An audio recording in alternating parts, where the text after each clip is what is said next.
Hey guys, welcome to कहानी अब तक, जहां आपको मिलेंगी सुपर कूल एनिमेटेड कहानियां जो आपको फुल ऑन एंटरटेन करेंगी और साथ में कुछ लाइफ के इम्पोर्टेंट लेसन्स भी देंगे।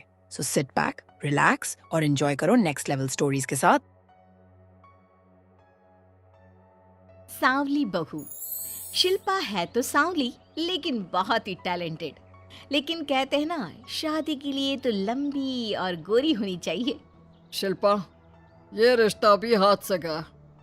अरे कितनी बार कहा वो गोरी होने वाली क्रीम लगाया कर, लेकिन नहीं, किताब से सर खपाने से फुर्सत मिले तब ना। तू ही क्यों नहीं इसके लिए उपटन तैयार कर देती? शर्मा जी की बेटी का कम रेट में कितना अच्छा रिश्ता हुआ है। इसकी तो उम्र के साथ ही लड़के वालों की डिमांड भी बढ़ी जा रही है। शिल्पा को ये बातें अब बुरी नहीं लगती थी। लगे भी क्यों, बचपन से सुन जो रही थी वो ये सब कुछ। उसके लिए ये तो मात्र एक कान से सुनना और दूसरे कान से निकाल देने वाली बात थी।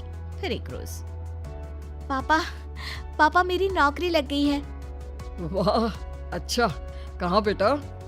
न्यूज़ चैनल में पापा, खबरों को लिखना होगा। हाँ, वैसे भी तेरे जैसी सांवली शक्ल की लड़की को कौन पर्दे पर आने देगा, क्यों?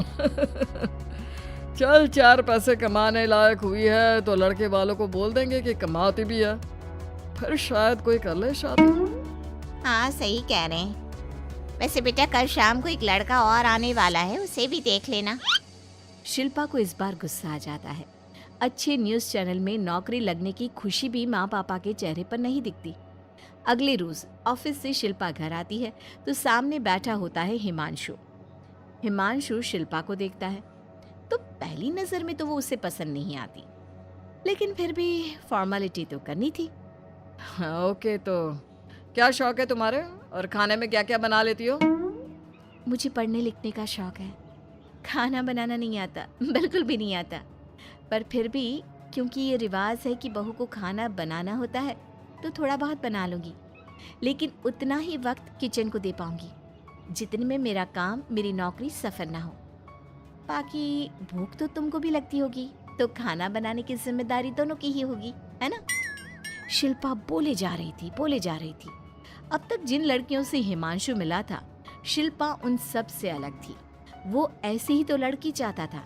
शिल्पा से बात करने के बाद, ठीक है, फिर शादी 2 महीने बाद करेंगे। वो क्या है ना, खाना बनाना भी तो सीखना होगा ना। मुझे मंजूर है। शिल्पा को भी हिमांशु अच्छा लगने लगता है। दोनों की शादी हो जाती है, लेकिन शादी के बाद से ही हिमांशु का परिवार शिल्पा के रंग को लेकर कई बातें बनाता। क्या बात है हिमांशु, क्या कमी हो गई थी जो ऐसी काली सी बहू ले आया? काली तो नहीं है। हाँ, मेरी शिल्पा का रंग हल्का सांवला है। वैसे आप तो कृष्ण की भक्त हैं, जानती है ना, उनका रंग भी सांवला था। अब सांवले रंग के कृष्ण की पूजा तो सांवली मेरी बीवी खराब कैसे? बात तो सही भी थी। क्यों सांवला रंग खराब माना जाता है? शिल्पा पति का तर्क सुन रही थी। थोड़ी देर के बाद, क्या बात है, शब्दों का जादू आ गया। क्या तर्क दिया आपने सांवले रंग के समर्थन में? तो क्या तुम ही पत्रकार हो? अरे तुम्हारा पति भी कम नहीं है। शिल्पा रोज एक नई तरक्की छू रही थी। कभी विदेश दौरा तो कभी बड़े बड़े लोगों का इंटरव्यू। एक दिन, सुनो, आज का दिन बहुत खास है, मैं मुख्यमंत्री जी का इंटरव्यू लेने जा रही हूँ। अरे वाह, क्या बात है, सही है यार। तभी ससुर आ जाते हैं। बहू, थोड़ा मेकअप भी कर लेना, वरना काली काली फोटो सब जगह आएगी। अरे हम तो शर्म के मारे किसी को दिखाते भी नहीं कि ये हमारी बहू है। न जाने क्या कमी थी। अरे वो शारदा दीदी की बहू देखो, कैसे मक्खन की तरह गोरी है। और नताशा, वो तो ऐसे लगता है जैसे भगवान ने दिल खोल कर रंग दिया है उसको।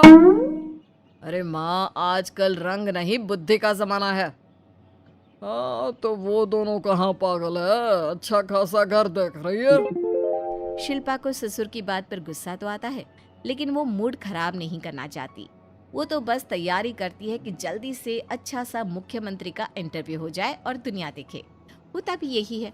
शिल्पा जब शाम को घर आती है तो, अरे चाची, बुआ, फूफा जी, कैसे हैं आप सब? कैसे आना हुआ? शिल्पा को आसपास के लोग भी देख रहे थे। वो भी जानती थी कि उसने जो इंटरव्यू किया वो कितना वायरल हो रहा है। अरे बहू, बड़े लायक हो तुम। औरत होकर दुनिया की इतनी जानकारी, कितनी समझ है तुम्हारे अंदर। वाह वाह बहू, तुमने तो हम सबका सीना गर्व से चौड़ा कर दिया। सास ये सब देखकर सोच रही थी कि भाई ऐसा भी क्या हो गया, इन्होंने तो बहू को हीरो बना रखा है। मैंने तो शिल्पा को उसी दिन समझ लिया था जब पहली बार मिला था। मैं तो जान गया था कि ये लड़की अलग है। कितनी प्यारी आवाज है इसकी और समझ भी लाजवाब। तभी बुआ सास बोल पड़ती है। और एक हमारी बहू है, सारा दिन टिकली बिंदी पर ही लगी रहती है। अरे दीदी, न जाने कौन कौन सी क्रीम लगाती है, अब तो चेहरे पर फोड़े भी निकल गए। कितनी बार कहा कुछ पढ़ाई आगे करके दुनिया में नाम कमाओ, लेकिन नहीं, बस सारा दिन शीशे के सामने खड़ी रहेगी। कोई बात नहीं फूफा जी, वो भी किसी की पसंद हो सकती है। हम लोगों का क्या, एक काम अच्छा कर दिया तो पूछ लिए गए, नहीं तो जमाना तो गोरी सूरत की ही तारीफ करता है। क्यों माँ जी? हाँ हाँ, वो क्या है ना, मैं जरा पानी लेकर आती हूँ, तू बैठ बहू। हाँ हाँ बहू, तू तो बैठ। वो क्या है ना, आज तो तुझसे बहुत सारी बातें करनी है। ये बता, कैसे दिखते हैं मुख्यमंत्री जी सामने से? जैसे टीवी में दिखते हैं वैसे ही दिखते हैं क्या? आए दिन लोग शिल्पा से मिलने आते, उसे अपने स्कूल या दूसरी जगह पर चीफ गेस्ट बनाते। ये सब देखकर पति तो खुश होता, लेकिन सुंदर बहू का सपना सास की आंख से उतर ही नहीं रहा था। फिर एक रोज, शिल्पा, पापा कहाँ है? माँ जमीन पर गिरी पड़ी है, वो बेहोश हो गई है। शिल्पा की सास को गंभीर बीमारी हो जाती है और फिर आप लोग अपनी माँ की किसी बात को मना ना करना। उनका दिल कमज़ोर हो चुका है। दिल में कोई बात लगेगी तो उनके हार्ट अटैक आने के चांसेस हैं, तो समझ रहे हैं ना? कुछ दिनों में ठीक होकर सास घर आ जाती है और फिर एक दिन, देख बेटा, मैं मरने से पहले एक सुंदर बहू का चेहरा देखना चाहती हूँ।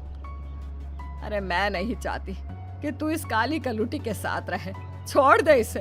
अरे कल को तेरे बच्चे भी ऐसे काले पीले पैदा होंगे और फिर हमारा खानदान देखने लायक नहीं होगा।